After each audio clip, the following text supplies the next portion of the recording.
Muchas gracias, señor magistrado. Presentes todos. Pido autorización para poder compartir pantalla, por favor, a fin de ser más didáctica e ilustrativa mi exposición y brindarles información de calidad. Adelante, doctor. Muy amable, señor magistrado. Señor magistrado, mi exposición se va a centrar en argumentarles a ustedes las razones de por qué la apelación formulada por el Ministerio Público debe ser rechazada y debe declararse infundada o incluso alternativamente debe declararse inadmisible o la nulidad del concesorio. Vamos a empezar por esto último para poder centrarnos luego en algún aspecto de fondo imprescindible. Señores, existen cuando menos dos razones que hacen inviable técnica procesalmente esta apelación. ¿A qué me refiero? Y como ustedes bien saben, señores magistrados, ¿cuál es el problema jurídico sometido a vuestra consideración en un recurso de apelación? Obviamente, como acontece en este caso, el análisis de suficiencia de la resolución número 26, que rechazó el requerimiento de prisión preventiva en contra de mi patrocinada y le impuso comparecencia con restricciones. ¿Qué se requiere entonces para ello? Obviamente, analizar los argumentos de quien tiene la carga procesal impugnativa. ¿Quién tiene la carga procesal impugnativa? En este caso, obviamente, el Ministerio Público. ¿Qué debe contener entonces los argumentos que se le demandan en cuanto tiene la carga procesal impugnativa? Obviamente, conforme lo señala el ordenamiento procesal penal, una explicación clara, razonable y sustentada de los errores en los que, según su parecer o su tesis, hubiera incurrido la resolución cuestionada. ¿Qué implica ello?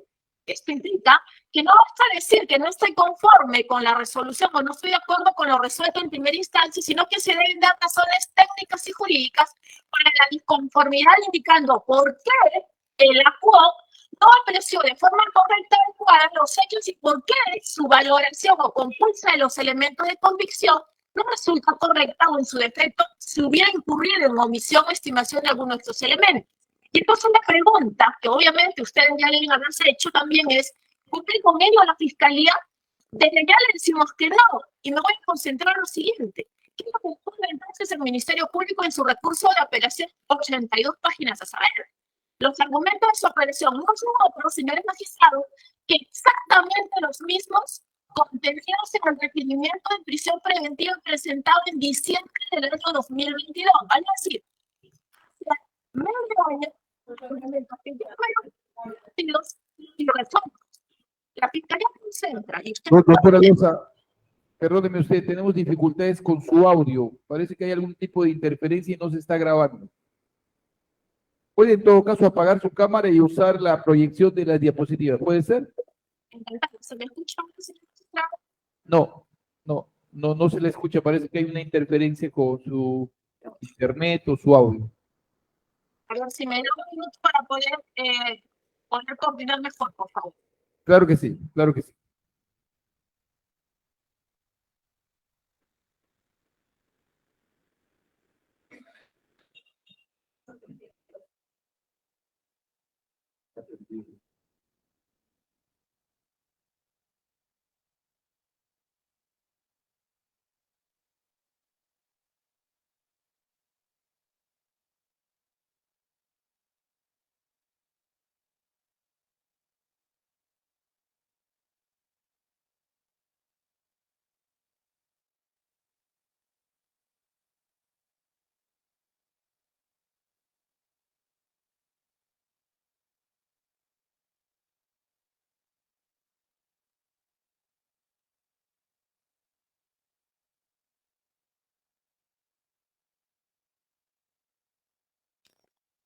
¿Se me escucha bien, señor magistrado?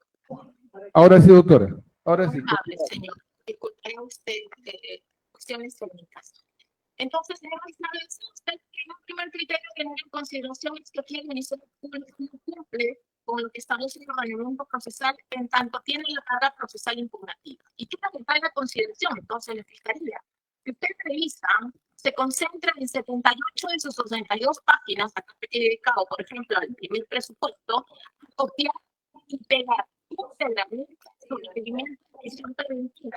Y en este caso, no te van a permitir. Doctora Loza, perdóneme usted otra vez, seguimos con problemas en su audio. Parece que hay una interferencia o hay dos micrófonos conectados. Así es, doctor, disculpe, también acompaño su observación. No estoy entendiendo muy bien lo que dice porque se escucha entrecortado. También no solamente lo percibe usted, sino también el Ministerio Público. Así es, así es. Doctora Loza, no sé si puede solucionar los problemas técnicos a fin de poder grabar en audio lo que está refiriendo.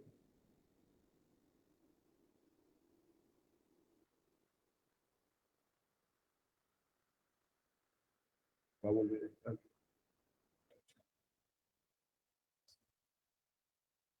Hay dos conexiones ahí.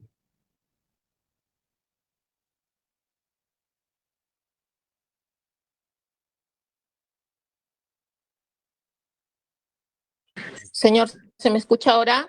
Ahora sí, doctora. Gracias. Muy amable, señor. En tanto, si hubiera alguna dificultad, rogaría me lo hagan saber, por favor, para poder exponer de manera correcta. Señor magistrado, entonces yo lo que les decía era, si ustedes pueden revisar lo que aquí nos trae el Ministerio Público, es íntegramente un copiado y pegado de su requerimiento de prisión preventiva y obviamente no me va a dejar mentir porque incluso del cotejo y la verificación correspondiente es lo que se arroja.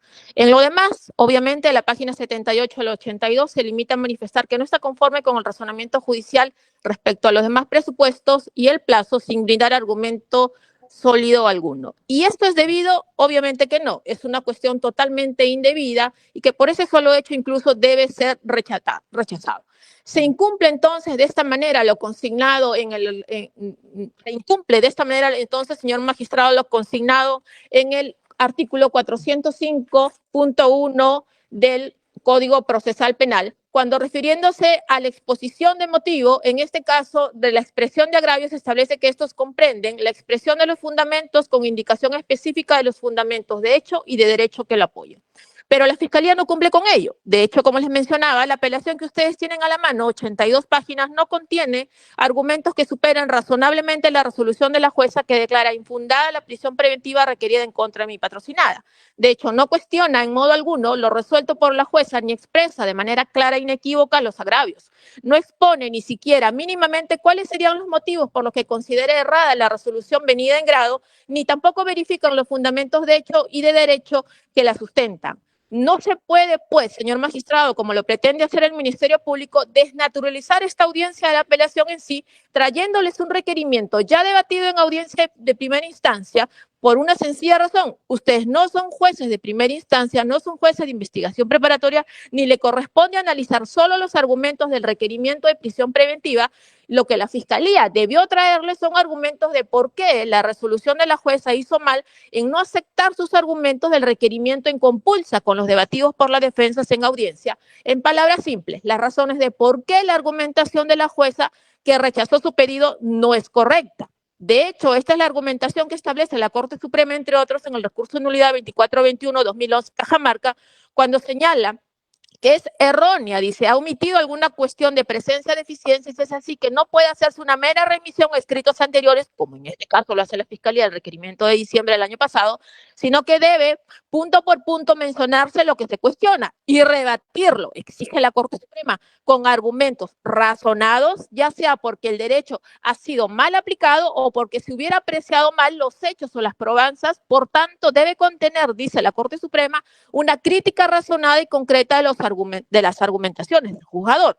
Por ello, aquí ni siquiera hay agravios conforme a derecho. La Fiscalía, después de medio año, no es capaz aún de presentar una fundamentación razonada que amerite el recorte del derecho a la libertad de mis patrocinadas. La Fiscalía solo copia y pega un requerimiento de diciembre del año 2022 y ello está prohibido, no solamente por lo dispuesto en el artículo 64.1 del Código Procesal Penal, sino porque ello no cumple la exigencia del 401.1c, que establece que el recurso de apelación debe expresar de manera suficiente los fundamentos de hecho y de derecho que la apoyen con una remisión a sus disposiciones o requerimientos anteriores. Y ustedes ven en el cuadro que les estoy mostrando exactamente las mismas fojas en los rubros imputación específica, imputación general, en cuanto a los comprobantes de pago, autoría inmediata, necesidad de pericia contable, la tipificación y el no haber omitido la participación. Señores, es exactamente a fojas con punto y coma y mismos errores ortográficos que el requerimiento de diciembre del año pasado. Insisto, la apelación de la Fiscalía es una remisión integral al requerimiento de diciembre del año pasado y no existe una fundamentación de argumentos fácticos y jurídicos que contradigan razonablemente la resolución de la jueza que rechazó la prisión preventiva solicitada.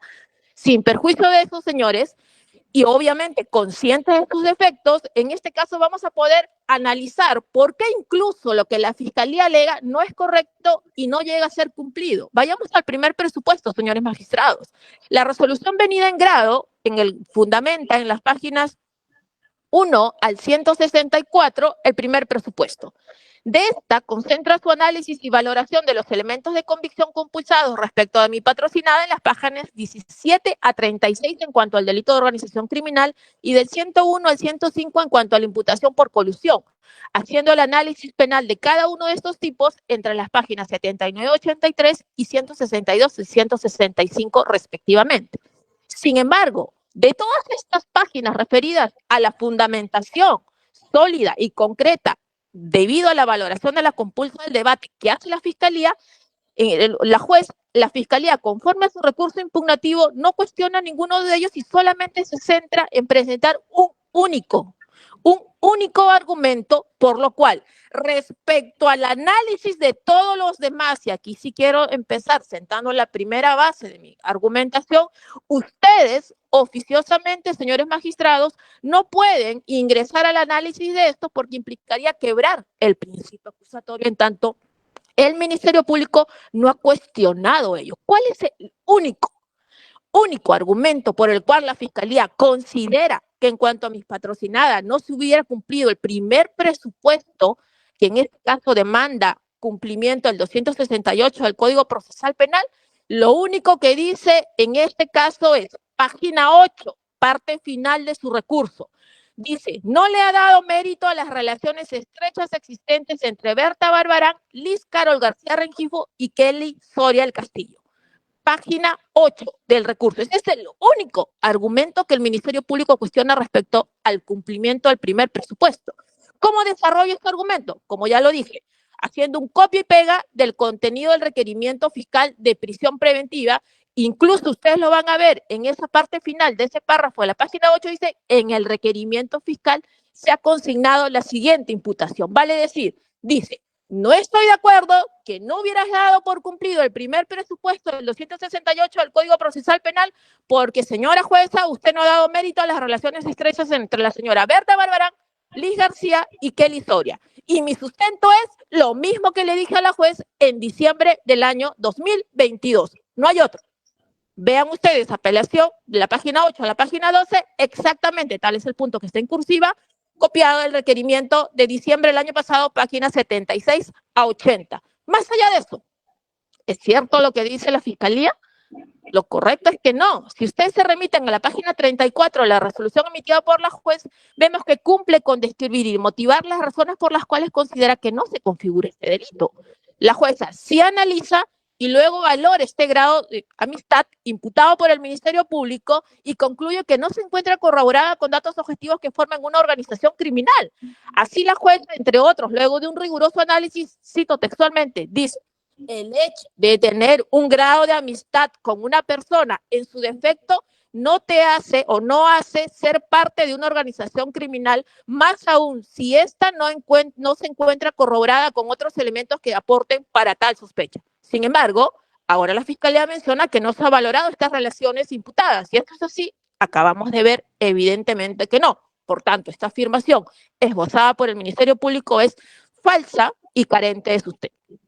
Más allá de eso, señores magistrados, deben tener en cuenta que los elementos de convicción que la Fiscalía les pide a ustedes que valoren, como si fueran jueces de investigación preparatoria en una audiencia de prisión preventiva, sin establecer las razones fácticas y jurídicas, fueron valoradas por la juez y no superan el estándar exigido. ¿Cuál es el estándar que se exige en este caso? Lo dice el Acuerdo Plenario 1-2019 y la Casación 626-2013 Moquegua.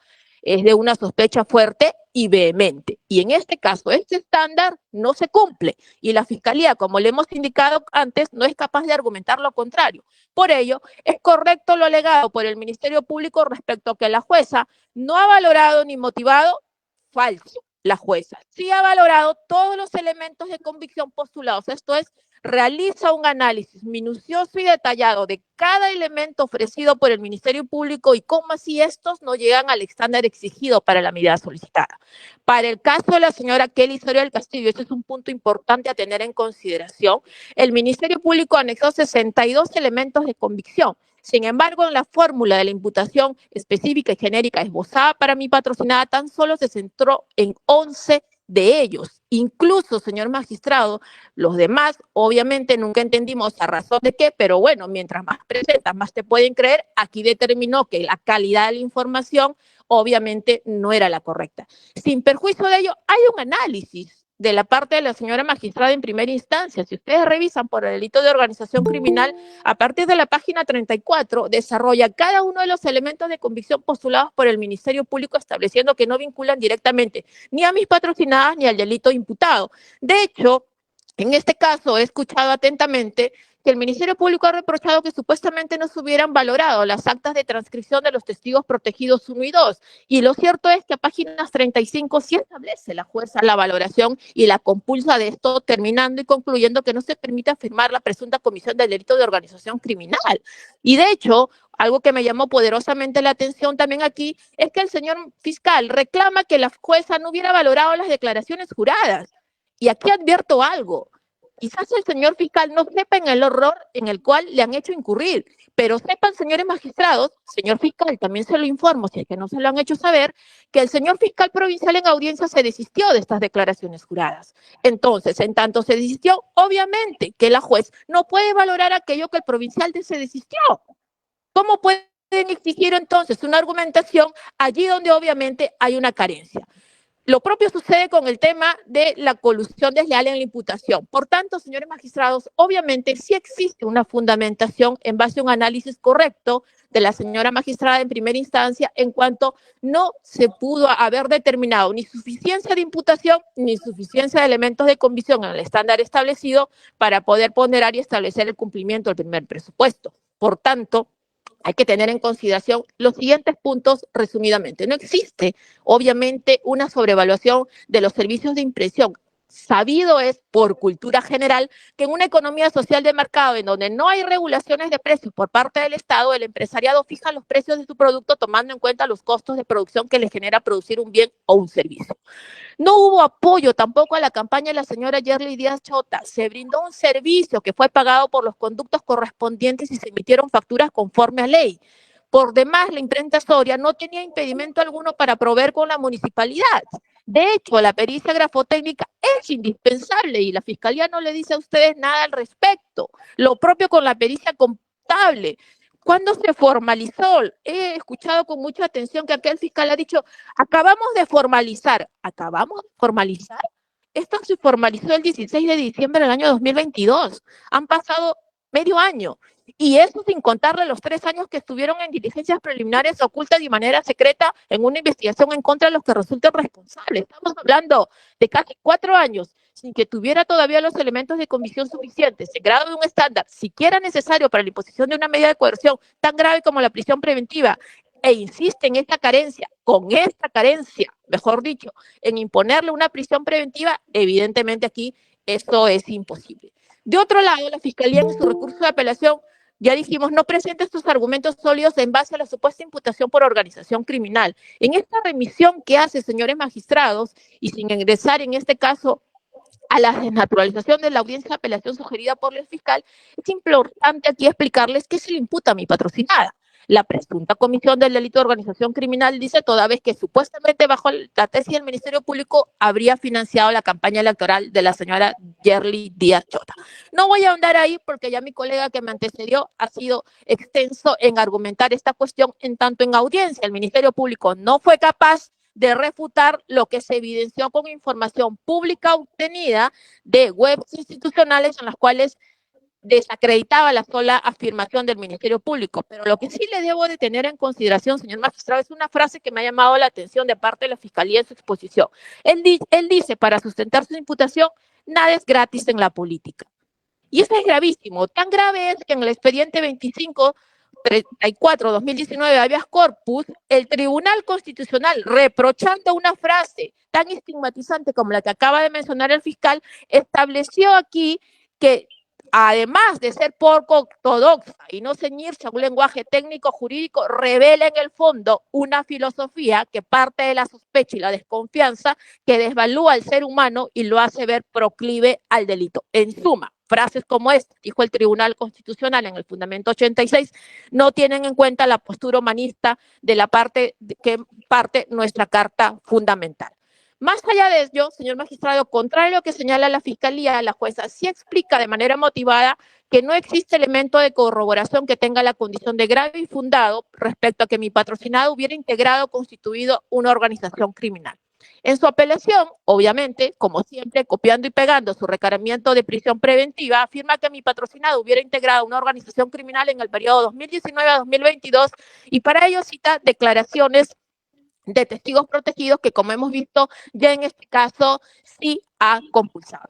Y lo que sí hace la jueza analizando es que estos no narran, dice, episodios o premisas fácticas que indiquen meridianamente la existencia de una organización criminal. De hecho, incluso no se sitúa mi patrocinada en estas supuestas visitas a la municipalidad de Yarinacocha, menos aún con un argumento que pudiera vincularla a algún acto ilícito. Por demás, y en este caso, no obstante que coincidimos en todos los extremos con el análisis de la magistrada, en este punto es importante tener en consideración lo establecido en el recurso de nulidad 2138-2016 Lambayeque, cuando, ciñéndose a lo que el Ministerio Público les acaba de reclamar en su intervención, la declaración de Núñez y Numa, en este caso, para que sean valorados, sepan ustedes lo que dice el recurso de nulidad 2138-2016 Lambayeque. Dice, la declaración de un coimputado no constituye corroboración mínima de la declaración de otro coimputado. Vale decir, la declaración de la señora Núñez y Numa con la declaración del señor Napo no pueden ser corroborados conforme ya lo ha regulado la Corte Suprema en este caso. La jueza, por demás, luego de un análisis debidamente motivado, llega a la conclusión de que la imputación de la Fiscalía no está debidamente corroborado. Y esto es muy simple si nos recurrimos al artículo 158.2 del Código, que establece la exigencia de esta corroboración. En extenso, aquí no hay una corroboración de los testimonios del testigo protegido 1 y 2 porque no se encuentran corroborados en ninguno de los extremos y por tanto no deben de ser tomados en consideración en este aspecto. Y otro punto saltante, señor magistrado, antes de pasar al segundo presupuesto, es que la jueza advierte de manera objetiva la existencia de incredibilidad subjetiva de testigos, contrario a lo que establece el Ministerio Público, y que en esta instancia no presenta un solo argumento que desvirtúe porque se sigue manteniendo lo alegado en diciembre de 2022. Como ustedes saben, el Acuerdo Plenario 1-2019 establece ciertos criterios de valoración de testigos, como por ejemplo determinar la existencia de incredibilidad subjetiva, esto es, que por razones de circunstancia del caso el testigo declara en contra de un investigado por razones de resentimiento u odio hacia él, pero lo que sucede aquí en el requerimiento, conforme lo precisa el mismo requerimiento fiscal al que se remite la Fiscalía en su prisión preventiva, véanse, por ejemplo, página 7 en el título rotulado, confrontaciones entre miembros de una organización criminal, la Fiscalía especifica hechos relacionados a supuestos deslices entre los investigados y los testigos en el presente caso y el entorno completo de la señora Díaz Chota, quien también es testigo en este caso. Así las cosas, señores magistrados, la Fiscalía en su copia y pega ha omitido pues tener en cuenta que entre lo declarado por la señora Yerly Díaz Chota e incluso los testigos protegidos ruidos, existen diversos tipos de riñas que hubiesen justificado un relato incriminador por razón de odio y venganza contra alguno de los investigados, como sucede en el caso de mis patrocinadas. Además de ello, en ese contexto, la Fiscalía no ha cumplido en su escrito de apelación, menos en esta audiencia, con justificar que no existiría este tema de la incredibilidad subjetiva. Insisto, se mantiene aún en su requerimiento anterior de diciembre de 2002. En cuanto al segundo presupuesto, señor magistrado, la Fiscalía basa su cuestionamiento en dos razones. Primero, dice que se remite al primer presupuesto. No es posible porque se remite al primer presupuesto. Y en segundo lugar, dice que se señala que la jueza se contradice porque en el requerimiento fiscal y en la sustentación de la audiencia se expuso que sí existen fundados y elementos de convicción. Vayamos al primero. El ACUO ha sostenido correctamente que en tanto la prognosis de la pena no se cumple, entendiendo que en su resolución estableció, como dijimos antes, correcta y motivadamente, que no se presente el primer presupuesto de la medida de prisión preventiva solicitada, esto es, que la Fiscalía no ha demostrado que existen fundados y graves elementos de convicción respecto a los delitos imputados, entonces no cabe entrar al análisis de estos presupuestos en tanto la jueza estableció lo siguiente. refiriéndose en este caso a la página 166, que conforme a lo señalado en el primer presupuesto, esta magistrada considera que no existe sospecha fuerte respecto a los delitos imputados, tanto por organización criminal como por colusión desleal, y en ese contexto no correspondería estimar una prognosis de pena. ¿Incurrió en algún vicio la juez con esta argumentación? Evidentemente que no. ¿Es incorrecto el razonamiento judicial? No. He escuchado con atención que la Fiscalía ha hecho remisión a la casación 626 Moquegua. A saber, la casación Moquegua no establece. De hecho, no se puede exigir a un magistrado que entre una compulsa de valorar, como lo demanda la Fiscalía, elementos premiales propios del derecho penal, si es que obviamente está considerando que no hay delito. Si establece que en este caso no se cumple el primer presupuesto, mal se haría en compulsar una pena. Obviamente eso es indebido. A manera de ejemplo de tan equivocado el razonamiento del fiscal, lo invito a revisar la casación 724-2015 Piura, donde la Corte Suprema establece, es evidente que si los cargos no son concretos, si no definen desde las exigencias de imputación objetiva y subjetiva, todo lo penalmente relevante no pasará este primer presupuesto material de la prisión preventiva, por lo que el efecto procesal será la desestimación de la medida coercitiva solicitada, y lo propio en la resolución administrativa 325-2011. Fundamento segundo, si no se cumple con el primer presupuesto material y el inicial motivo de prisión, el juez debe acudir a alguna medida alternativa que prevé el código. Ahora, señor magistrado, en cuanto al segundo punto, ¿existe una contradicción en la argumentación de la jueza? Evidentemente que no. El hecho de que la magistrada no haya aceptado su fundamento respecto al primer presupuesto, y el fiscal no esté de acuerdo con ello, no significa la existencia de una contradicción. Para ello hubiera expuesto cuáles o qué fundamentos de la resolución respecto a la prognosis de la pena, avalado en el sustento del primero, no se daba. En cuanto al tercer presupuesto, señor magistrado, lo que la Fiscalía dice que es que la juez de primera instancia no establece la necesidad de arraigos al proceso, pues no ha tomado en cuenta la contradicción realizada en audiencia. Y es cierto eso. No, los invito a revisar la resolución. La juez ha desarrollado claramente los motivos y razones por los cuales concluye que luego de valorar los resultados de audiencia no existe peligro procesal. Veamos, peligro de fuga. El fiscal parte señalando en su recurso de apelación que la argumentación no establece necesidad de arraigo. Señor magistrado, eso no es cierto. Como se postula la magistrada, sí ha cumplido con fundamentar que mi patrocinada cumple con los arraigos respectivos, pero además lo sostenido por la Fiscalía carece de sentido, pues líneas más abajo, en su propio recurso, del único párrafo que les trae a consideración de fundamentación, dice, contradiciéndose a sí mismo, la propia Fiscalía, no la juez, la propia Fiscalía en sus propios términos dice, ahí donde antes había dicho la no necesidad de los arraigos, ahora dice, si bien es cierto que la CUO solo ha dado por acreditado los arraigos, Ministerio Familiar vale decir, apelo porque digo que no ha sustentado los arraigos, pero en la línea siguiente digo, bueno, la juez se ha sustentado los arraigos. Bueno, señores magistrados, sustentado o no sustentado. Se ha podido acreditar que la imputada contaría con arraigos en el presente proceso al margen de los cuestionamientos efectuados por la Fiscalía. Teniendo en cuenta ella, además dice, se ha logrado acreditar sus respectivos arraigos de manera fehaciente e indubitable. ¿Le trae a consideración algún argumento mínimo siquiera a la Fiscalía que refute esta sustentación de la juez? Ninguno. Lo cual, dice la señora magistrada, sumado a la débil tesis incriminatoria atribuida por el Ministerio Público y aunado al hecho de que no hay una sospecha fuerte respecto a su persona, hace concluir este despacho que esta no rehuirá de la justicia. Como que no es correcto, pues, lo que dice la Fiscalía. La juez sí cumple con realizar una debida motivación sobre la base del análisis de estos elementos y valorados estos ha sustentado que no existe peligro de fuga evaluando los presupuestos que mencionan. Más allá de ello, el fiscal dice que la jueza no ha tomado en cuenta la contradicción realizada en audiencia. ¿Es viable eso? No, en esta audiencia la Fiscalía pretende extrapolar los argumentos y el debate de las audiencias. Le está solicitando a ustedes, señores magistrados, que se desdoblen y se trasladen medio año atrás y participen en las audiencias, desdoblándose entre enero y marzo de aproximadamente 11 sesiones y en base a ello tomen una decisión, pero no les presentan los argumentos. Es decir, la jueza no ha tomado en cuenta la contradicción realizada en audiencia. Señor fiscal, ¿cuáles fueron estos? No se los dice.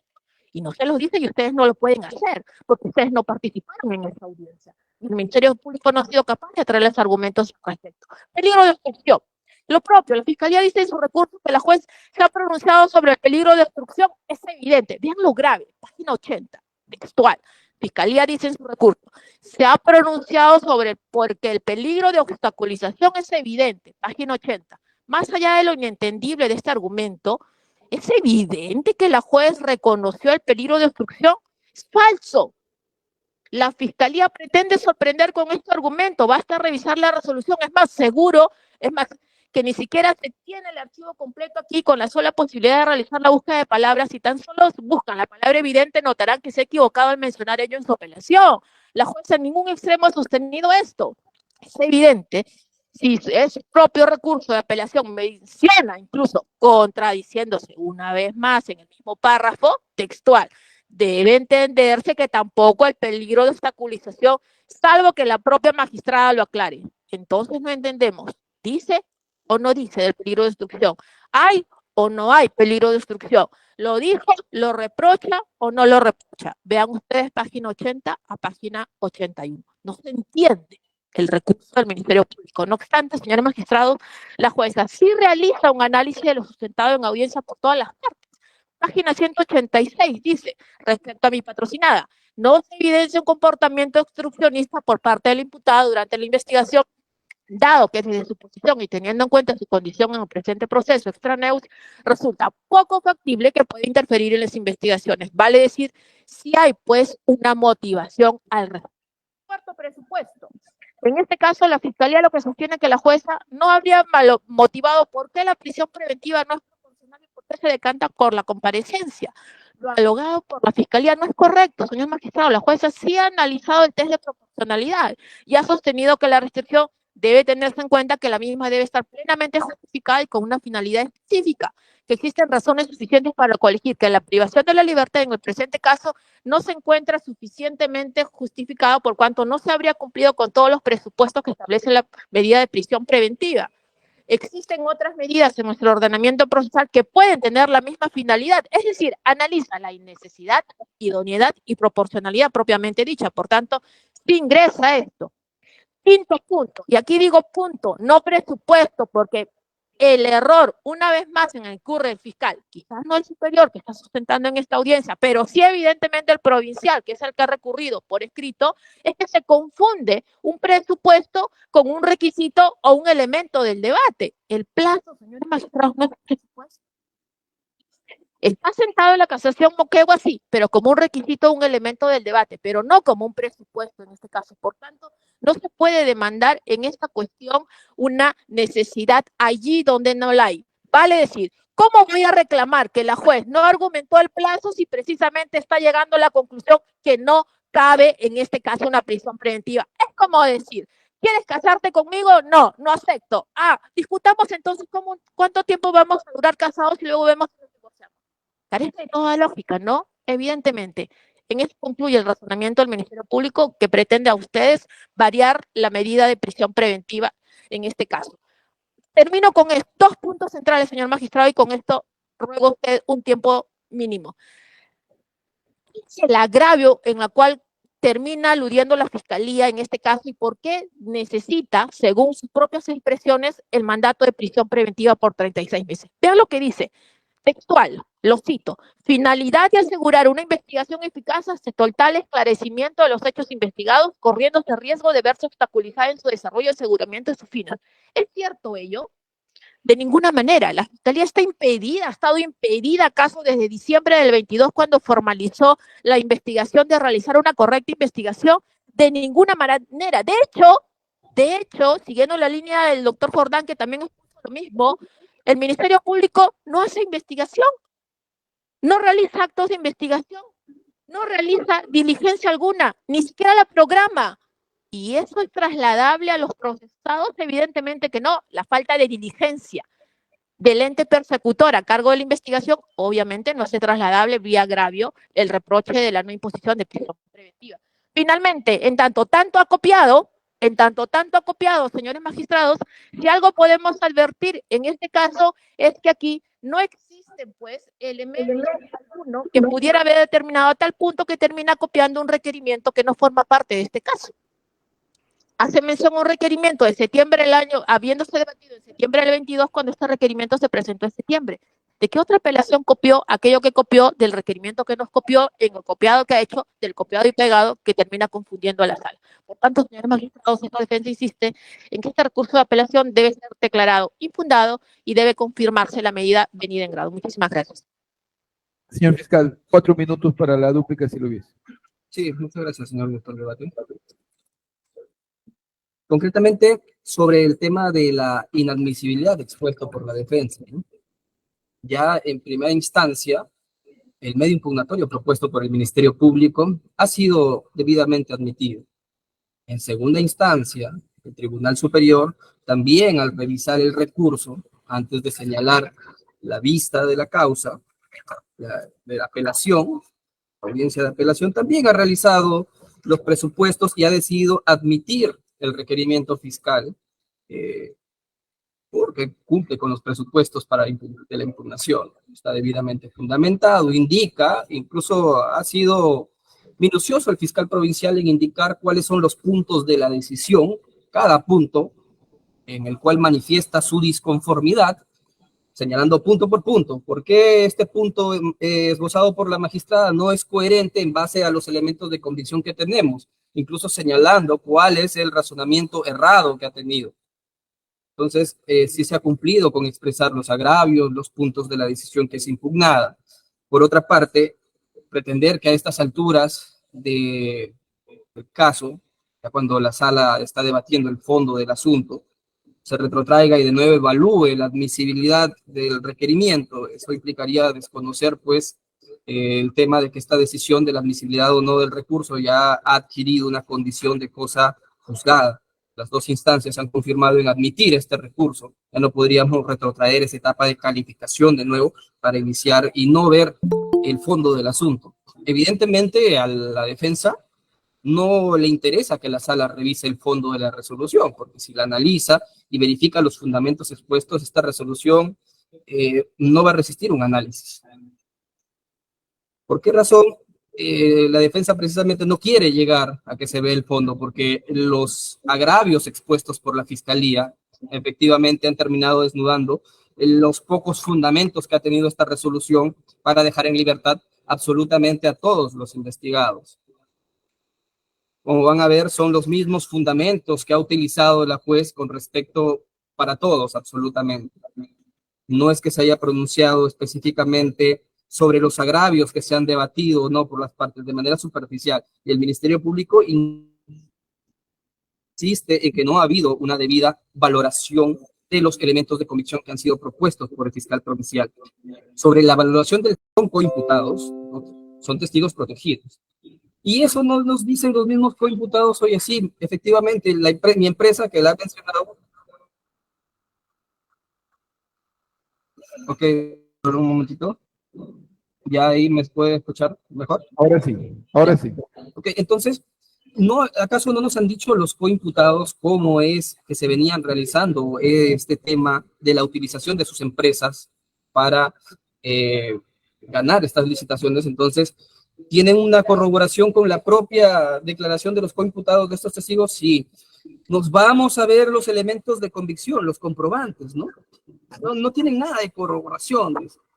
Y los comprobantes, que son documentos objetivos que prueban ello, no está en lo que dicen los coimputados. Sí, los coimputados dicen efectivamente, mira, ya pues yo he participado, he facilitado mi razón social, mis boletas, mis facturas, para que se coludan ahí con la municipalidad. Eso nos dicen, ¿no? Y no lo hemos corroborado acaso cuando vamos allá a la municipalidad y encontramos documentación que es de ellos firmada. Le dicen, oye, ¿reconoces a la señora Inoma, reconoces esta proforma como tuya? ¿Es tu firma? No, porque yo nunca he postulado, solo le he dado las firmas en blanco. Entonces, hay corroboración tanto de las declaraciones de los testigos protegidos, que nos indican qué empresas venían siendo favorecidas, nos dan los nombres, precisión, ubicación en tiempo y espacio.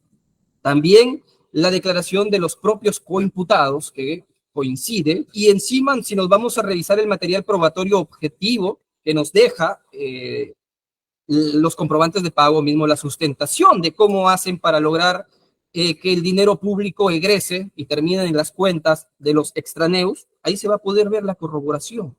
Y eso no lo ha valorado la jueza. Lo que nos señala la defensa es que efectivamente requeriríamos de pericias, que por el tiempo, claro, una investigación, la defensa simplemente, la mayoría de los abogados cuestiona, pero en realidad el trabajo del Ministerio Público frente a una organización criminal, y peor aún en procesos de delitos de corrupción de funcionarios que por sí mismo, sin organización criminal, sin un grupo criminal, por sí mismos son complejos de probarlos. Por sí mismos, sin que esté puesto el delito de organización criminal, sin que se procese por organización criminal, normalmente los delitos de colusión, de peculado, son declarados complejos por sí mismos. Entonces, aún así, se necesita de un mayor tiempo de investigación que los otros delitos. Sí, se ha venido investigando preliminarmente, claro, pero en ese tiempo preliminar no tienes la suficiente documentación para realizar ese tipo de pericias. Además, estamos recién, ojo, estamos debatiendo un requerimiento que se presentó en el momento en que ha sido formalizada la causa. No es que se ha formalizado después de medio o un año estemos presentando, no, este requerimiento ha sido presentado inmediatamente, se formalizó. Entonces, bajo esa circunstancia, se está debatiendo un requerimiento, pues sí, han pasado, ya el fiscal ha realizado alguno que otro acto de investigación, evidentemente, pero la pericia contable y la pericia grafológica requieren su tiempo, que si el fiscal lo incorporara ahorita, no sería una especie de infracción, porque eso no ha sido objeto de debate. Pero sí tenemos elementos de convicción que nos permiten inferir, no necesita, la pericia ya es un grado de certeza absoluto, ¿no? Que una firma es falsificada. ¿Tenemos o no elementos objetivos que sí nos permiten ver que eso es falsificado? Sí, la propia señora Inuma, uno de los elementos, nos dice, es la coimputada, la propia señora nos dice que no, oye, yo sí le di una factura en blanco, esa no es mi firma. No es un elemento objetivo. La comparación que hace el fiscal a simple vista con ello no puede corroborar que efectivamente esas firmas no se parecen. No, no es un perito. Pero esos elementos de convicción que hemos ofrecido para acreditar que esas proformas eran manipuladas son válidos. Ojo que el ordenamiento procesal no establece una forma arreglada de cómo probar determinada cosa, no, existe el principio de libertad probatoria y por ende cada una de las partes es libre de elegir la manera de cómo puede convencer al juez de que el hecho que argumenta es cierto, ¿no? Nosotros estamos postulando que la misma dueña de la firma y la proforma nos está diciendo que esa no es mi firma, yo se la di en blanco y para que ellos hagan lo que sea con eso, ¿no? Entonces no es un elemento objetivo más el documento mismo que no se parece, que nos permite llegar a un alto grado de probabilidad de que esa no es su firma y que eso ha sido utilizado para festinar el tema de las contrataciones. Sí, nos da un alto grado de probabilidad, no a nivel de certeza, pero estamos en un requerimiento, en una medida cautelar que es pasible de ser evaluada. Lo mismo con el tema de la pericia contable. No, no es que un solo proveedor nos haya dicho todo. Todos los proveedores nos dicen cuál es mi precio por esto, cuánto cobras tú normalmente, ¿ya? Nos dan un precio objetivo. Y este precio, que es el mismo servicio, también nos ha informado pues que se duplicaba, incluso nos ha contado el propio proveedor, que es un coimputado, no sé, que la diferencia pues entre la venta y el precio inflado, esa diferencia, se quedaba con una de las mensajeras o le daban ese dinero también excedente a una de las integrantes de la organización, ¿no?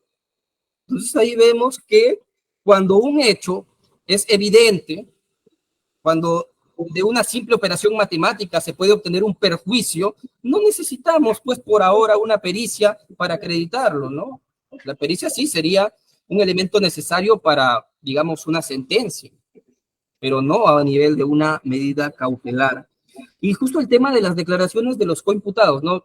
Más allá no menciona la defensa eso, que efectivamente ya no es que los hemos convencido, los hemos amenazado para que declaren de manera contraria a la tesis de la defensa. No, ellos han decidido hablar conforme a la verdad y nos han dicho que sí, eran usados para el tema de la colusión. Entonces no entiendo, acá ahora el Ministerio Público es el que, más bien el ente que es encargado del defensor de la legalidad, de perseguir el delito, más bien nos están imputando cosas que no son, ¿no? No, acá no es una cacería, no, estamos persiguiendo delitos y evidentemente acá hay una colusión que está siendo objeto de persecución penal. Las declaraciones de estos coimputados, sí, efectivamente, entre coimputados no se pueden corroborar, ¿ya? Pero es solo esta declaración, si analizamos cada una de manera independiente, ¿no tiene su correlación acaso con la propia documentación que está insertada en los comprobantes de pago que están en los expedientes que sustentaron los egresos de dinero de la municipalidad? ¿Sí? Nos dicen, oye, mi factura, una de ellas, es en blanco y esa no es mi firma. ¿Está sustentado eso así en los documentos? Sí, están. Existe esa documentación. ¿Hay cierto grado de corroboración? Sí. Y no solamente con coimputados, con los testigos protegidos también, ¿cierto? Entonces, sí tenemos un grado de corroboración que nos lleva a un nivel de sospecha grave respecto a la existencia de un pacto colusorio que se había implementado para extraer el dinero público de la municipalidad con las ventas en las contrataciones públicas, ¿no?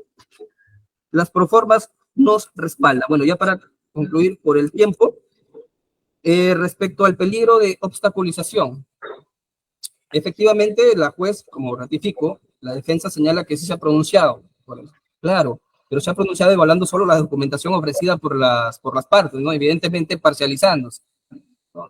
La juez ya había expuesto cierta afinidad por el grupo mismo, ¿no? Al pretender también inhibirse de la causa. Y de esa manera es que solo ha evaluado la documentación que ha presentado para el tema del peligro de fuga, la documentación de las partes. No ha dicho por qué la posición del Ministerio Público respecto a que había peligro de fuga se descarta efectivamente, solo ha valorado una posición nomás. Y a pesar de eso, el Ministerio Público también ha argumentado que independientemente que exista arraigo familiar, laboral, pese a que ha sido contradecido ese tema, independientemente que se presenten esos tres, es perfectamente posible imponer una prisión preventiva, ¿no? Porque estos casos se dan contra funcionarios públicos. De tal manera, si solamente nos vemos en el tema del arraigo familiar, laboral y domiciliario, a ningún funcionario público pues se le podría imponer una prisión preventiva, porque en estos casos estamos ante personas que tienen un sueldo por el Estado, tienen una posición económica, digamos, privilegiada, de tal manera que no son indigentes, pues viven en una casa, tienen una familia constituida. Si utilizamos esa misma perspectiva, a ningún funcionario público se le podía imponer la medida de prisión preventiva. No basta solamente ese análisis. Hay también otro tipo de análisis, la pertenencia a una organización criminal y también, por supuesto, el tema del peligro de obstaculización, que también ha sido expuesto por el Ministerio Público y sobre eso no se ha tenido ningún pronunciamiento. Lo que pasa en ese cuestionamiento extremo, en ese extremo, es que pese a que no se ha pronunciado sobre el fondo del peligro de obstaculización que se propuso, que fue objeto de propuesta y también se ofrecieron elementos de convicción respecto a ese elemento, la juez lo que ha hecho es no valorarlo, no pronunciarse, pero sí emitir una resolución. Cuando da la comparecencia, impone reglas de conducta, precisamente, que vienen a disminuir el peligro de obstaculización. Por ejemplo, dentro de las reglas de conducta que han sido impugnadas es que no se acerque a trabajar a la municipalidad, que no se acerque ni siquiera a la municipalidad, que no tenga contacto con testigos. ¿Y eso qué es? Precisamente son elementos que el fiscal mismo ha expuesto respecto para que se configure el peligro de obstaculización. Por eso el fiscal provincial expone, oye, aquí hay una evidente contradicción. Por un lado, no resuelves mi pedido en el extremo del fundamento del peligro de obstaculización y por otro, en las reglas de conducta que impones, reconoces de manera tácita que hay un peligro de obstaculización porque estás imponiendo reglas de conducta para protección de los testigos y protección de los medios probatorios. Eso es el tema concreto que ha expuesto el Ministerio Público. Muchas gracias, señor director de debate. Bien, muchas gracias. Doctora Loza, 4 minutos, doctora, para expresar alguna réplica. Voy a ser muy puntual, más allá que la Fiscalía se ha tomado más de 10 minutos en su dúplica. Muy puntual. Yo entiendo, sinceramente, y debo confesar que entiendo al señor fiscal que está sustentando, porque él está ajustado a un escrito que él no presentó. Y obvio tiene que defender eso. Este copiado, este pegado, este mal hecho. Ahí no vamos a entrar. Cuestión puntual, señor magistrado, lo que yo sí no entiendo es el desconocimiento flagrante del ordenamiento procesal penal y evidentemente el desconocimiento en clara vulneración del debido proceso, lo cual me llama poderosísimamente la atención, debo decirlo, incluso ya no como abogada, sino como docente y en el ámbito académico. El artículo 158.2 del Código Procesal Penal demanda la exigencia de la necesaria corroboración para poder, en este caso, si es que se quiere recortar el derecho a la libertad, la necesaria corroboración. ¿En qué se sigue sustentando la Fiscalía? En la declaración de coimputados y testigos protegidos. Y como se sabe, ya la Corte Suprema ha establecido, no cabe la corroboración entre estos. Se requiere elementos periféricos, elementos objetivos, concretos, sólidos, reales y ciertos. Y en este caso la Fiscalía ha dicho algo que esta defensa no ha mencionado. Dice que ¿acaso hemos dicho que se les ha convencido, que se les ha amenazado, que se les ha dado algo? Esta defensa no mencionó eso en manera alguna. Pero debo confesar, ya que la Fiscalía lo dice, sí me llama la atención. ¿Será? ¿Por qué no les pidieron prisión preventiva para estas personas? No voy a entrar allí porque no me gusta especular, no me gusta partir de suposiciones, sino en elementos sólidos. Si yo demando y exijo la concreción de pruebas, de elementos sólidos suficientes, lo menos que puedo hacer es prejuzgar o especular. Ahí no voy a ingresar, pero sí obviamente merece ponerle un foco y una lupa de atención a ver qué tanto cierto es lo que acaba de decir el propio fiscal en sus propios términos. Seguidamente dice, y esto es gravísimo, en cuanto a la pericia grafotécnica, lo que ha dicho es, en este caso, la Fiscalía puede presentar y corroborar, cito textual, a simple vista, cualquier ciudadano se convierte en perito y puede determinar la falsedad de una documentación, de una grafía, de una caligrafía, de una firma. Gravísimo, totalmente reprochable en cualquier estadio de nivel de sospecha, ni siquiera la simple, a simple vista, vaya a saber cuántos tuertos o ciegos pudieran existir. En cuanto en este caso a la pericia grafotécnica, lo que dice es aún más grave. Dice de una simple operación aritmética de suma y resta. ¿Saben, señores magistrados, que a nivel de audiencia de primera instancia determinamos errores matemáticos precisamente de suma y resta en el requerimiento de prisión preventiva? Vean ustedes lo grave, gravísimo de poder determinar que a simple vista yo fiscal puedo determinar si una firma es falsa o no y que con una simple suma y resta puedo determinar si hay perjuicio o no. Cuando, sinceramente, en ninguno de los dos puntos se ha determinado en este caso, señores magistrados. Pero además de eso, demanda la imposición de prisión preventiva, así tengan arraigos los ciudadanos. Dios santo, ¿en dónde quedó en este caso los criterios básicos de peligro procesal y la compulsa para la determinación de la restricción de la libertad personal de un ciudadano? Más grave aún, dice, los funcionarios públicos está demandando el Ministerio Público, defensor de legalidad por mandato constitucional del artículo 159 de la Constitución, aplicación automática de prisión preventiva para los funcionarios públicos. Obviamente, totalmente reprochable el argumento del Ministerio Público y demanda además una cuestión de parcialización de parte de la señora magistrada. Nos preguntamos, la Fiscalía, que ahora que no está de acuerdo con una resolución que le fue negada, que le fue en contra, obviamente, y que está apelando y que quiere revocar sin sustento ni fundamentación, copiando y pegando su requerimiento anterior y copiando y pegando un requerimiento que ni siquiera forma parte de este caso, ¿cuestionó la Fiscalía la no inhibición de la señora magistrada? Quizás lo llevó en casación, no lo sabemos, más allá que no es viable procesalmente. No dijo nada. Y ahora, claro, porque no le dio la razón, dice que se parcializó. Obviamente eso no resiste el mayor argumento, señor magistrado. Por tanto, a carencia de argumentos y estando evidentemente a que nos seguimos remitiendo a un requerimiento de diciembre del 2022 sin argumentación sólida que refute los argumentos y en este caso motivados cualificadamente de la juez de primera instancia, este requerimiento, esta apelación, sin duda alguna, tiene que ser rechazada y debe declararse infundada, confirmándose en este caso la comparecencia con restricciones. Muchísimas gracias. Muchas gracias. Abogado de la señora Liz Carol García Rengifo, comenzamos con usted, doctor Maite. Muchas gracias, señor director de debate. No sé si se me llega a escuchar, por favor. Sí, correcto. Perfecto, doctor. Muchísimas gracias. Señores jueces superiores, respecto a la señora Liz Carol García Rengifo, solicitamos que se declare infundada la apelación presentada por el Ministerio Público y en consecuencia pues se confirme la resolución venida en grado. Señores magistrados, coincidimos plenamente con las razones esbozadas por la doctora Juliana Loza respecto a que la apelación formulada por el Ministerio Público debe ser rechazada y declararse infundada. o incluso, en este caso, alternativamente, declararse inadmisible o declararse la nulidad del concesorio, pese a que, como sostiene la Fiscalía, habría sido supuestamente o habría pasado supuestamente los filtros de admisibilidad.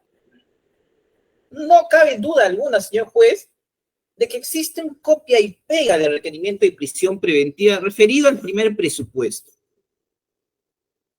Y esta práctica del copia y pega o de la remisión íntegra a otros escritos está proscrito por el artículo 64.1 de nuestro Código Procesal Penal, así como por la Corte Suprema en el recurso de nulidad citada por la doctora Juliana Loza, esto es el recurso de nulidad 2421-2011 Cajamarca.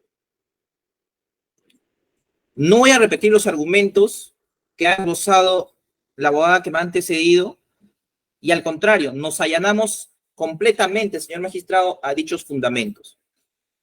Pero no obstante ello, señor magistrado, hemos escuchado atentamente la exposición del fiscal y tenemos que levantar la voz fuertemente y sostener que la jueza o el ATCO sí ha valorado los elementos de convicción postulados en el requerimiento fiscal. Otra cosa que es que al señor fiscal no le guste la valoración que haya hecho la jueza. Ese es un tema, llamémosle, de sentimentalismos, señor magistrado.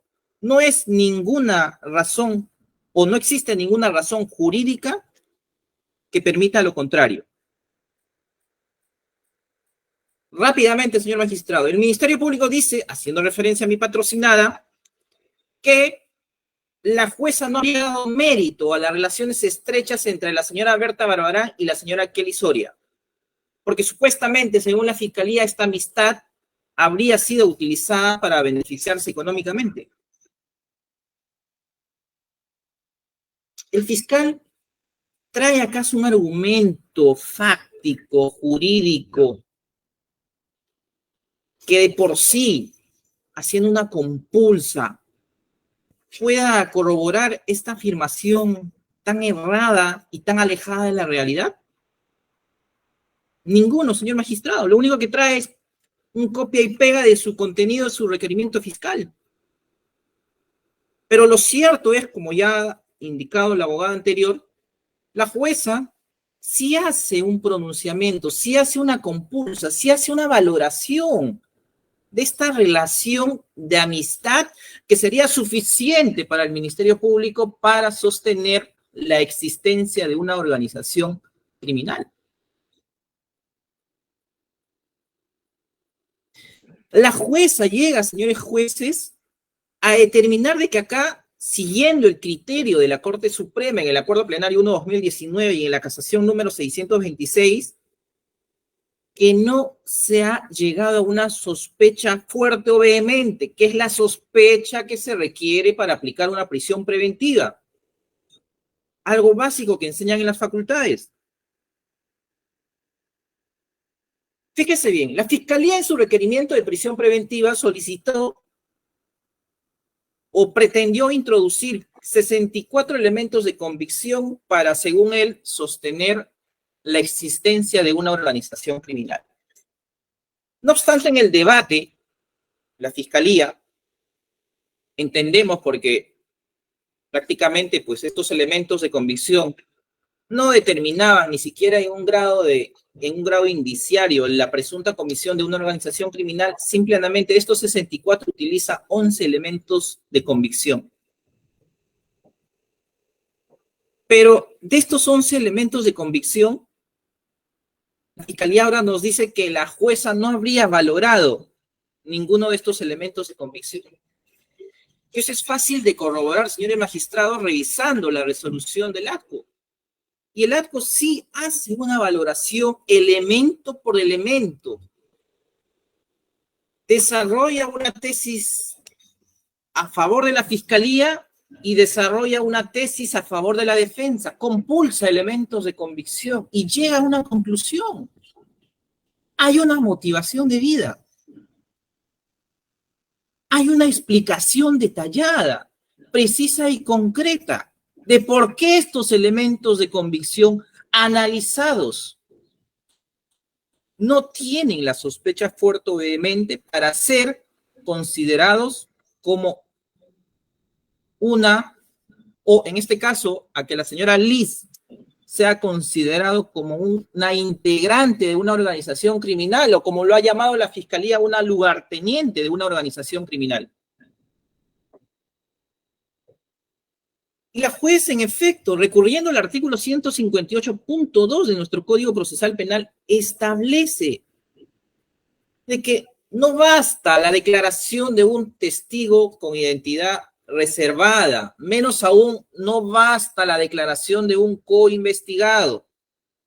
La declaración, señores jueces, ustedes saben mejor que nadie, la declaración de un testigo protegido se conoce dentro de la doctrina como una prueba sospechosa, al igual que la declaración de un colaborador eficaz. Por ende, no puede ser compulsado, esto es, no puede ser valorado, señor juez, para decretar la privación de la libertad de una persona. Puede servir, sí, como sustento para, por ejemplo, una formalización de una investigación preparatoria. Claro que sí. Pero privar de la libertad a una persona requiere, señor magistrado, un grado de corroboración vehemente o suficiente, como dice la Corte Suprema.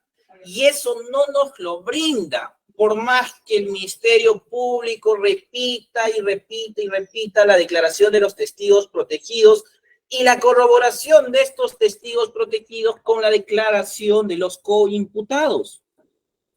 Está proscrita esta corroboración. Por más que existan 20 coimputados, no pueden corroborarse entre sí mismos. Hay que revisar la casación de nuestra Corte Suprema. Claro que sí. La jueza advierte de que acá existe una incredibilidad subjetiva en los testigos. Pero fíjense bien, un dato de contexto. No solamente esto lo advierte la jueza, lo advierte con mucho criterio el magistrado Hermógenes Vicente Lima Chaña en un voto singular en su resolución número 16 del 15 de marzo del año 2023, en el recurso, perdón, en el expediente que declara la nulidad de la primera prisión preventiva incoada a mi patrocinada. Y el magistrado, con un criterio académico incluso, le hace saber a la fiscalía, fíjese bien, le hace saber a la fiscalía, y le dice, señor fiscal, usted está insertando información que aparentemente resquebraja su requerimiento.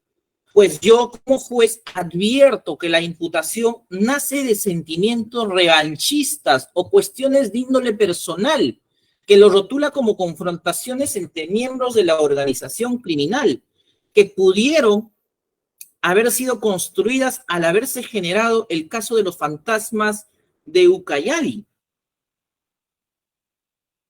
No obstante, pese a esta advertencia, pese a esta información, yo diría incluso pese a esta cátedra que dicta el magistrado superior, la fiscalía repite el mismo argumento y se mantiene en el mismo error, esto es, en su requerimiento de prisión preventiva de diciembre del año 2022. Tenían la potestad de mutar, de cambiar, de adicionar elementos de convicción que desvirtúen esto, en efecto. Claro está, siempre en cuando corriendo traslado a las partes. Y eso, señores jueces, no ha ocurrido. La fiscalía se mantuvo en 11 sesiones que duraron esta audiencia de prisión preventiva en el mismo razonamiento, literalmente en el copia y pega de su resolución del año diciembre 2022.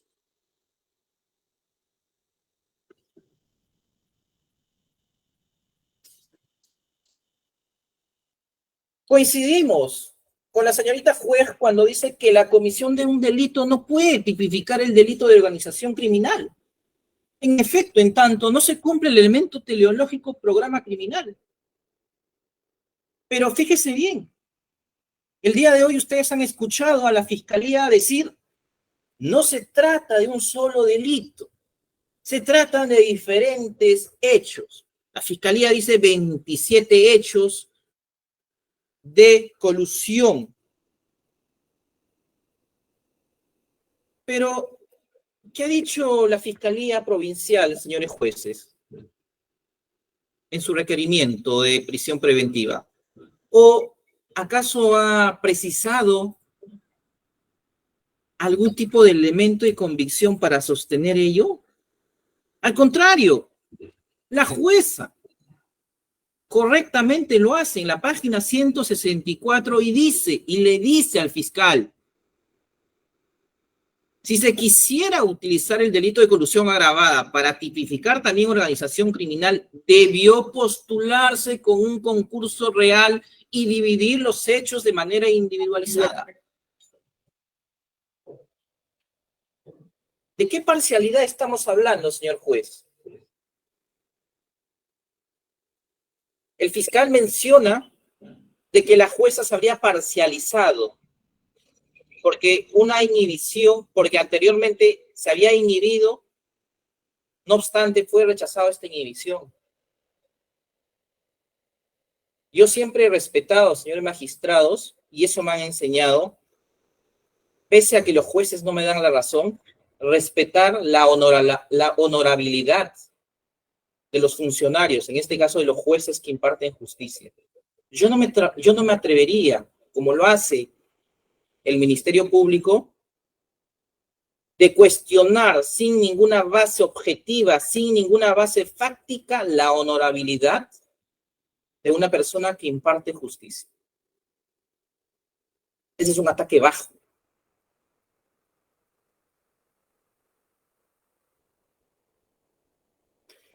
El fiscal dice, no, la jueza no ha realizado un acto minucioso y detallado, elemento de concertación. Sería bueno recordarle al señor fiscal, siempre en los términos respetuosos, leer la casación 661 de 2016 Piura. Ahí claramente, haciendo docencia, la Corte Suprema explica qué se debe entender por el término concertar. Y que la concertación a la que hace referencia el señor fiscal en la casación 16-26-2018 San Martín, no hace referencia, o la interpretación que le da el señor fiscal no es dogmáticamente posible. Esta casación a la que ha hecho referencia el fiscal, que es la casación 16-26-2018, hay que observar la ratio decidente de esta casación. Y esta casación habla respecto a la figura de la instigación en los delitos, en efecto, de colusión. Pero siempre la Corte Suprema termina sosteniendo en el fundamento 10.4 de esta casación al que se ha referido el Ministerio Público en un acuerdo de bilateralidad entre el funcionario que tiene poder de decisión y el particular. Es más, prohíbe la imputación de una especie de coautoría.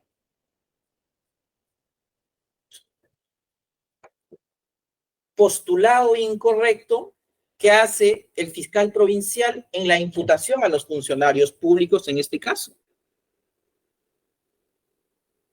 ¿Qué dice el fiscal para decir la existencia de un acto de concertación? Cita la declaración de María Deidy del Águila Chupatalli. Pero si uno lee, como lo hace la jueza objetivamente,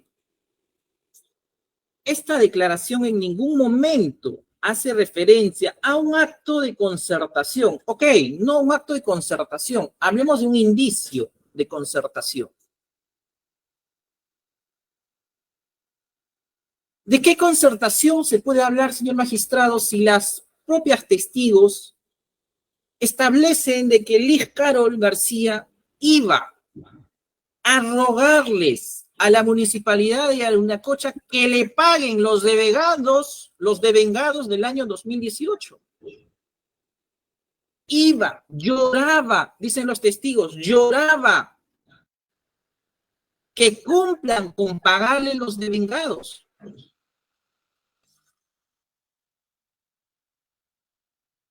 ¿Qué lugarteniente, señor juez, señores jueces de este digno colegiado, se expone en ir personalmente a una municipalidad a llorarle a los funcionarios que tienen la facultad de pagar un devengado?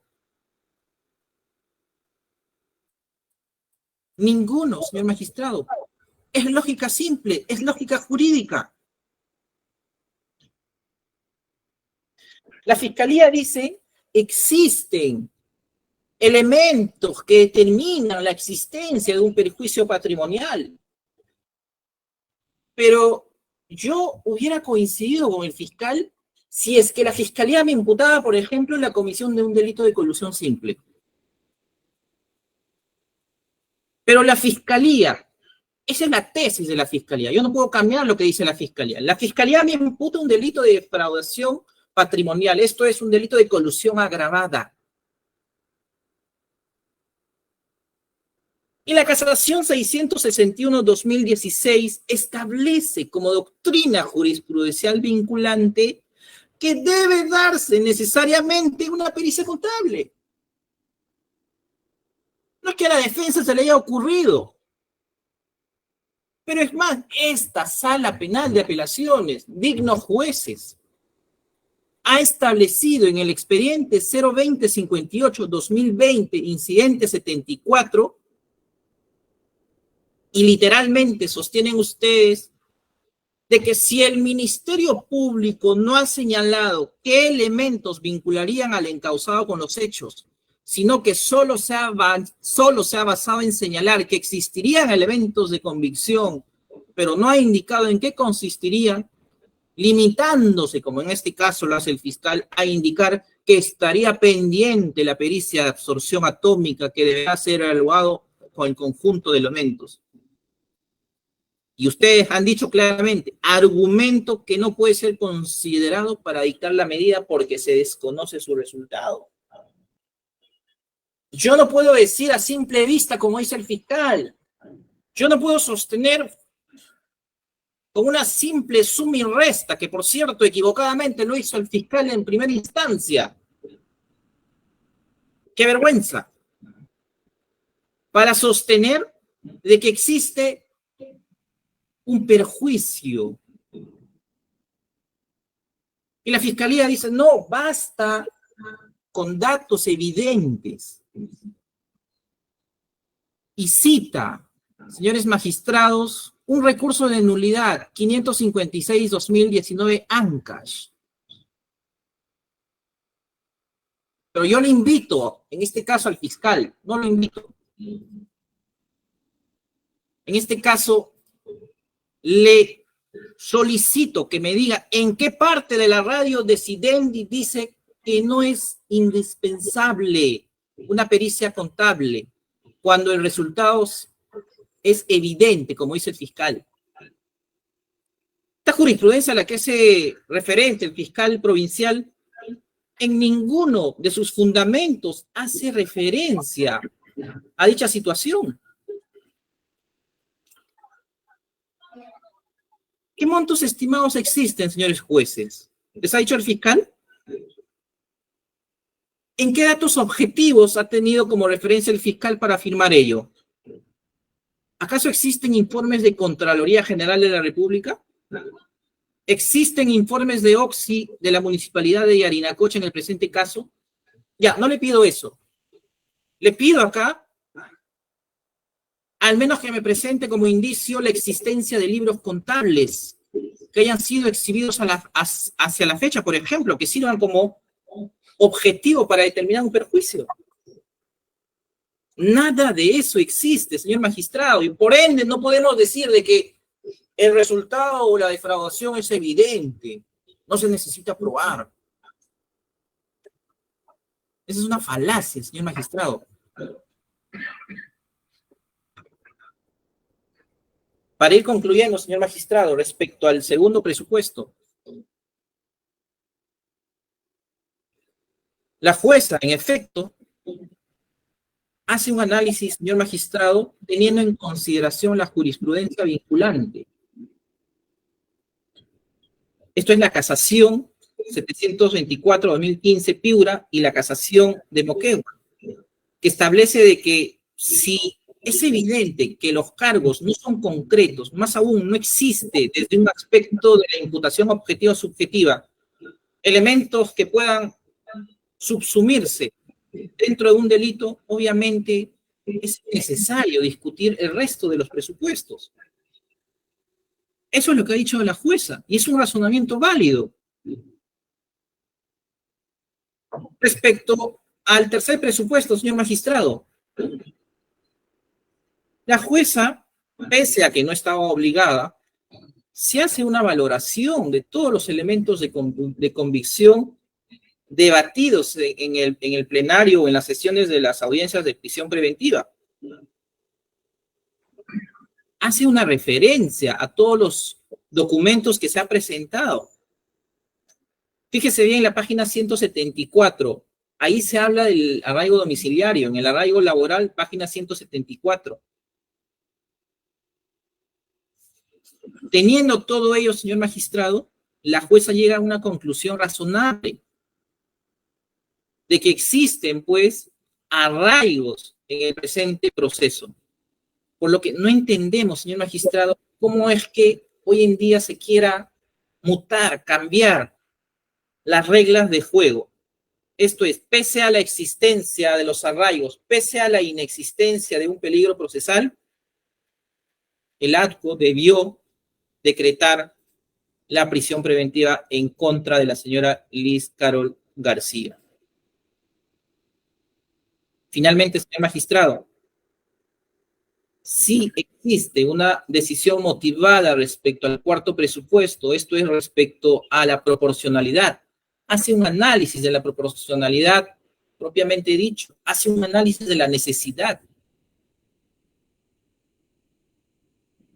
hace un análisis de la idoneidad de esta medida de comparecencia de restricciones frente a una prisión preventiva. Entonces, sí existe un razonamiento respecto a la aplicación o no del test de proporcionalidad, en este caso respecto a la medida de comparecencia con restricciones frente a una prisión preventiva. Finalmente, el fiscal, señores magistrados, pide 36 meses de detención preventiva. Este requerimiento, señor magistrado, fue presentado en diciembre del año 2022. A la fecha, casi medio año después, no hay ningún acto de investigación que pueda requerir, por ejemplo, que mi patrocinada permanezca en una cárcel. No hay actos de investigación que hayan sido programados por el Ministerio Público en el que se pueda suponer, como le gusta al Ministerio Público, un acto de obstrucción en contra de un órgano de prueba. Estos errores, señor magistrado, no pueden ser trasladados, en este caso, a los justiciables. Ya existen sentencias de nuestra Corte Interamericana al respecto. Por todo ello, señores magistrados, solicito, pues, se sirva a declarar infundada la apelación formulada por el Ministerio Público y se confirme la resolución venida en grado. Muchas gracias. Muchas gracias, doctor. Señor fiscal, 8 minutos para la réplica. Sí, en realidad un poco más breve voy a hacer porque tanto la diapositiva y los argumentos son los mismos de la anterior defensa. Respecto a los elementos de convicción, ya que ha cuestionado que no tienen nivel de sospecha fuerte, la defensa pretende restar prácticamente el valor de todos los elementos de convicción que se han ofrecido. De entre ellos está sacando a relucir la tesis de la incredibilidad subjetiva de los testigos. ¿Acaso el Ministerio Público ha ofrecido como únicos testigos a las personas que tendrían algún tipo de revanchismo, enemistad por los mismos problemas que hubo en el tema de la organización criminal? Pero precisamente, efectivamente, se gestó ahí la caída de la alcaldesa y la asunción de la otra persona, ¿no? De Berta Barbarán Bustos. De tal manera que ese hecho concreto ya es un dato objetivo que implica que esas declaraciones no podrían ser valoradas. Ok, pero son las únicas declaraciones que hemos ofrecido, son referenciales, porque a pesar de que estas declaraciones, los trabajadores de la propia Yerle Díaz Chota, de su ex gerente municipal, podamos inferir que estén basadas en enemistad, en odio, ya, bueno, pero ¿acaso esa declaración no nos lleva a unos datos objetivos que después hemos podido corroborar? Ellos nos dicen que la propia Yerli Díaz, en su declaración, nos dice que efectivamente cuando Berta Barbarán se quedaba encargada de la alcaldía, ya le habían dicho que ordenaba directamente que se les realice el pago a estas empresas que venían ganando las licitaciones, prácticamente favoreciendo a un grupo de empresas. Y trasladamos eso, ¿acaso eso no ha sucedido en la realidad? No se puede corroborar con las otras declaraciones. Ojo que los testigos protegidos, no hay un tema de incredulidad subjetiva ahí, no se ha cuestionado nada de ello. En las testimoniales también de los propios coimputados, los proveedores, tampoco se ha cuestionado el tema de ausencia de la incredibilidad subjetiva, porque no hay cuestionamientos. Sí, la defensa dice 20 coimputados no pueden corroborar sus dichos entre sí. No, acá tenemos 90, tenemos de los 4, 3 que nos dicen que así ha sucedido. Ya, ¿estamos corroborando con sus otros dichos? No.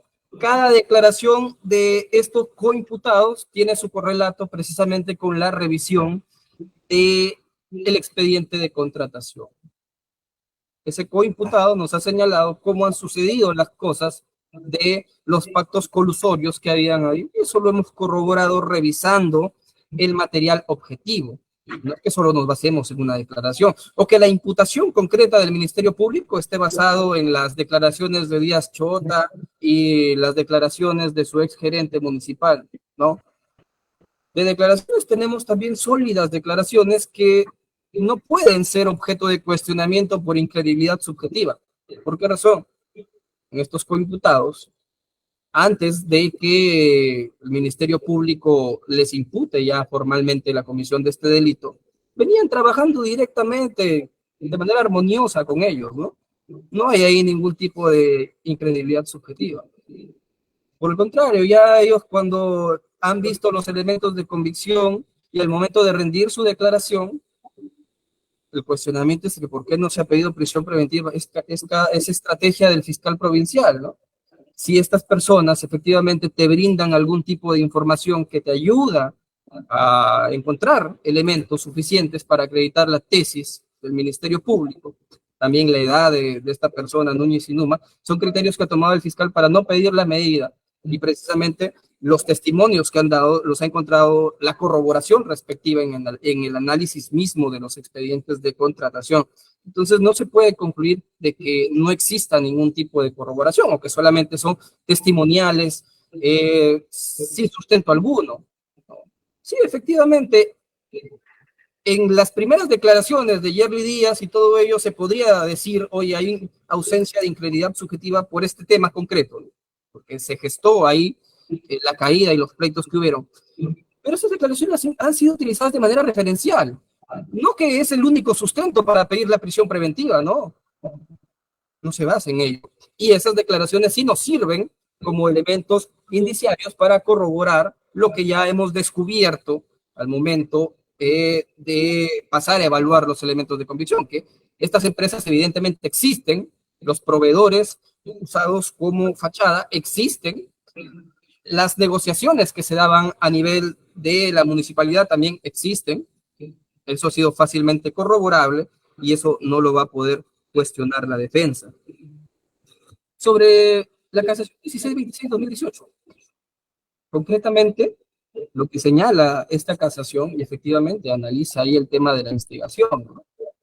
Claro, porque la sala superior había condenado a una persona cambiándole el título de imputación, instigador, pero la sala consideró que no era instigador, pues que era autor. Y precisamente un razonamiento que establece esta casación es que lo que exigen las defensas normalmente es que el Ministerio Público acredite cada momento, con cada funcionario, el pacto colusorio precisamente que se estableció.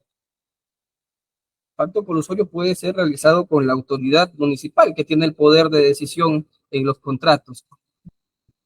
Y ¿qué nos dice esta casación? La concertación en el delito de colusión implica siempre un acuerdo sobre algo, entre dos o más personas. Su configuración requiere de bilateralidad entre el sujeto activo con poder funcional y el proceso de contratación y el particular interesado. Y aquí viene el razonamiento. Esta bilateralidad no significa que la concertación requiera para su conformación que todos los participantes de una parte tomen contacto directo con su contraparte. La concertación puede efectivizarse indirectamente o a través de cualquiera de los otros funcionarios o servidores participantes en el proceso de contratación. Lo que implica, pues, que no es necesario que el extraneus se concerte con cada uno de los funcionarios públicos obrantes en la municipalidad, sino que ahí, efectivamente, esta tesis requiere que ellos se sumen al plan criminal ya establecido, en el cual tenían conocimiento y es factible imputarles a título de autor, porque son ellos los que tienen el deber funcional de custodia del patrimonio público. El cuestionario acá, el cuestionamiento que hace a la tesis fiscal nos dice, ¿no? Si García Rengifo era presuntamente lugarteniente, no tendría por qué ir, y él dice con un término, a llorar a la municipalidad para que le pague. Bueno, los testimonios de los trabajadores de la municipalidad no precisamente dicen que iba a llorar, ¿no? Que iba a exigir, a presionar para que les paguen, ¿no? A implorar que por favor le paguen.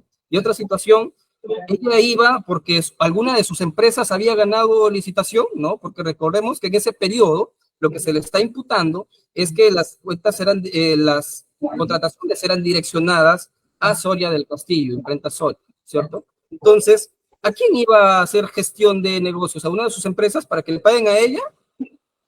¿O para que le paguen a otra empresa que venía realizando, pues, donde se ha acreditado que utilizaba estas empresas, ¿no?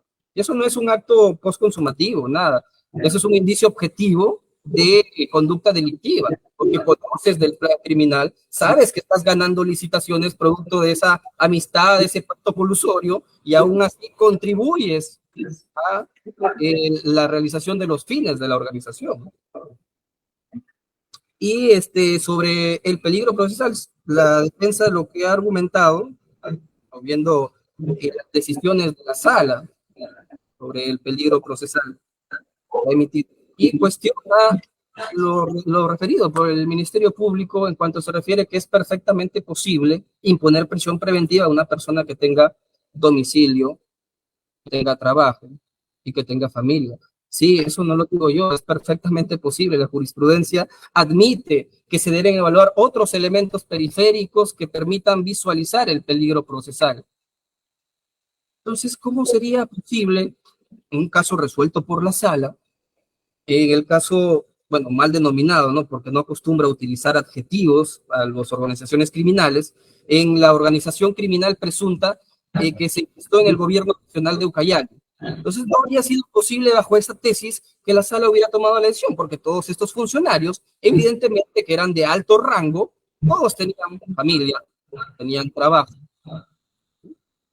todos tenían los arraigos, pero se les impuso prisión preventiva valorando otros elementos del peligro procesal distintos a solamente los 3 arraigos exigidos por la norma procesal. Bueno, con ello doy concluida mi intervención. Muchas gracias. Bien, la defensa técnica va a hacer alguna dúplica, doctor Maita. 3 minutos, doctor. Muchas gracias, señor director de debates. La Fiscalía dice que existían 2 líderes de la organización criminal. Primero establece de que existía en un primer momento la primera líder, a la que la Fiscalía le ha denominado Yerly Díaz Chota, y luego esta habría sido supuestamente liderada por la señora Berta Barbarán. La pregunta es, si la Fiscalía es tan objetiva como dice, ¿Dónde está la imputación contra Yerli Díaz Chota, en este caso por la presunta comisión del delito de organización criminal? Punto número 1. Dice, no me podrá cuestionar la defensa respecto de que existen otras declaraciones, aparte de las declaraciones de los testigos con identidad reservada. Sí lo voy a cuestionar, señor fiscal. Primero, está aceptando entonces de que ha presentado en su requerimiento de prisión preventiva, en este caso, declaraciones de personas que sí tenían un ánimo revanchista, un ánimo de odio hacia los investigados, en este caso en particular hacia Liz Carol García Rengifo. Lo ha aceptado el Ministerio Público, pero el Ministerio Público, para contradecir este argumento, es un argumento real, objetivo, dice, no, lo que pasa es que también existe, ya, aceptemos que existe incredulidad subjetiva en este caso, en el caso de Yerli Díaz Chota y el resto de las personas vinculadas a esta. Pero también dice, no, existen pero otras declaraciones referenciales. Y con declaraciones referenciales vamos a privarle de la libertad a 11 personas por el plazo de 36 meses.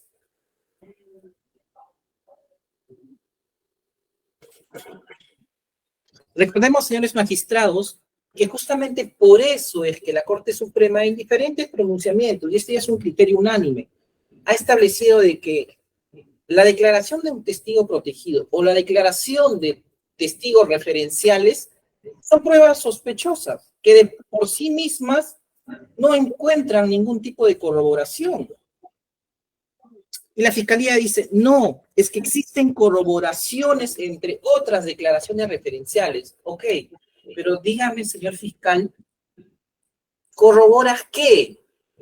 ¿Corroboras el elemento normativo del delito de organización criminal? ¿Corroboras los elementos normativos del delito de colusión desleal? ¿Qué corroboras? ¿Qué corroboras tú con estos otros elementos referenciales?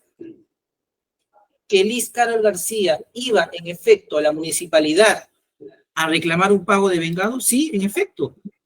¿Eso es un acto de concertación? O sea, ¿eso corrobora un elemento de concertación en el delito de colusión desleal? Y luego cuestiona, señores magistrados, y dice, no, lo que pasa es que Liz Carol, en efecto, tenía la condición de lugarteniente. Pero, fíjese bien, la Fiscalía cita una declaración que es muy importante que su despacho tenga en consideración, en este caso la declaración de Magda Evelyn Sandoval, para sostener que mi patrocinada, la señora Liz Carol García Rengifo, era lugarteniente de la organización criminal a partir del año 2021. Pero si uno lee, señores jueces, porque hay que leer los elementos de convicción, ¿qué dice esta testigo? Esta testigo dice, yo, Magda Evelyn Sandoval, trabajé en el año 2019 por 5 meses nada más en la municipalidad de Yarinacocha. No se entiende entonces cómo así vamos a corroborar de que mi patrocinada era una lugarteniente a partir del año 2021 en adelante, con una declaración que dice que esta señora solo trabajó hasta el año 2019, de que ella era una supuesta lugarteniente de una organización criminal. Si a partir del año 2021 esta señora ya no trabajaba en la municipalidad, ¿qué corrobora? ¿Qué acto en concreto corrobora?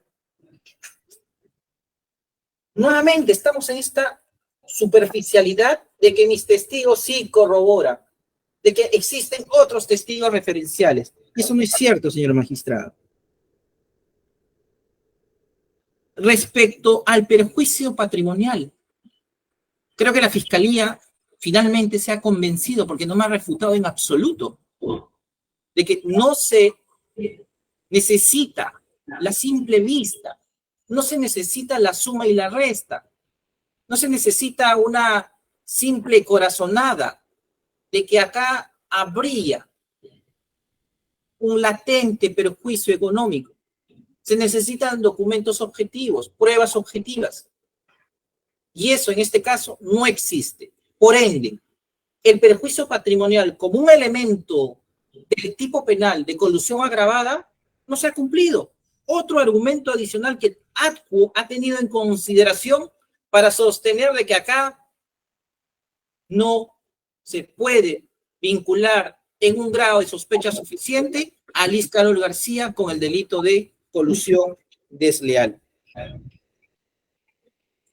Luego, haciendo referencia a la casación 1626-2018, San Martín dice que ahí está claramente de que no es necesario que la persona acuda para concertarse. Ese es un grave error de concepto, señores jueces. Uno de los elementos más importantes que tiene el delito de colusión, y para que se configure así, es la concertación con el funcionario que tiene el poder de decisión. ¿Qué funcionario con poder de decisión se habría concertado en este caso y con quién se habría concertado? Si Liz Carol, ahora reconociendo el Ministerio Público, mutando lo que dice el fiscal provincial, era un simple extraneus, es decir, un cómplice. ¿Y quién es el autor entonces? ¿Quién es el funcionario con capacidad de decisión que se habría concertado y con quién se habría concertado entonces? Tampoco existe la manifestación de este poder funcional que establece la doctrina como un elemento normativo del acto de concertar en un delito de colusión. No hemos escuchado en absoluto ello, señores magistrados. Por último, y le agradezco la indulgencia con el tiempo, ustedes tienen la resolución del acto, la van a analizar seguramente, y ustedes van a observar de que hay una motivación suficiente, hay una explicación detallada de por qué en este caso los elementos de convicción presentados por el Ministerio Público no hacen hasta el momento suponer la existencia de una sospecha suficiente de la vinculación de Liz Carol García a una supuesta organización criminal en su condición de lugarteniente, menos aún de que ella haya participado, ya sea en un acto de concertación, como dice el fiscal, de manera directa o indirecta, o que ella ha participado en un acto de perjuicio económico a las arcas de la municipalidad de Arinacocha. Por todo ello, señores magistrados, nos ratificamos en que se declare infundada el recurso de apelación y se confirme la decisión venida en grado. Muchas gracias. Bien. Muchas gracias, señor abogado. Vamos a comunicar a los presentes que vamos a tener que hacer, acá vamos a tener que suspender la presente audiencia.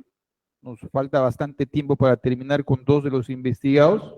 Me refiero a los señores Dawa Benvino y Gary Ruiz Cometidos, con quienes vamos a continuar en una próxima sesión, una tercera sesión, este viernes. ¿Sí? Entonces, nos vamos a dar por notificados para la continuación de la audiencia para el día viernes 16.